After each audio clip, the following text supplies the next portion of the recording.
আলহামদুলিল্লাহ রবিল আলমিন ওসলাতু আসসালামু আলা রসুল করিম আম্মাবাদ।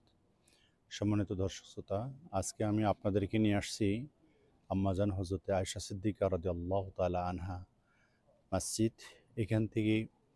এখান থেকে এহরামের কাপড় পরে এহরামের নিয়তে 2 রাকাত নামাজ পড়ে তারপর খানায় কাবা যেতে হয়, সেখানে গিয়ে উমরার কাজ সমাধান করতে হয়। এজন্য আজকে আমার হাজিদেরকে নিয়ে আসছি আম্মাজান হজরত আয়েশা সিদ্দিকা রাদিয়াল্লাহু তাআলা আনহা মসজিদে। এই মসজিদ এমন একটা মসজিদ যে নবীজির সবচেয়ে প্রিয়তমা একজন স্ত্রী, তার নাম হজরত আম্মাজান আয়েশা সিদ্দিকা রাদিয়াল্লাহু তাআলা আনহা। এই আম্মাজান হজরত আয়েশা সিদ্দিকা আনহা মসজিদটা আমরা বাংলাদেশের অনেক মানুষই চিনি না, দেখি না। এই জন্য আপনাদেরকে পরিচয় করার জন্য আজকের এই সুন্দর মসজিদ, এই মসজিদের সকল দিকগুলো তুলে ধরেছি এবং রাসূল আকরাম সাল্লাল্লাহু আলাইহি সাল্লামের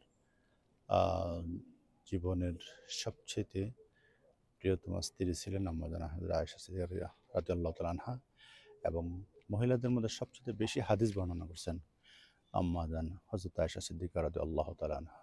সুতরাং আমরা নবীজিকে যেভাবে ভালোবাসবো, আম্মাজান হযরতে আয়েশা সিদ্দিকা রাদিয়াল্লাহু তাআলা আনহুকেও আমরা এভাবে ভালোবাসবো।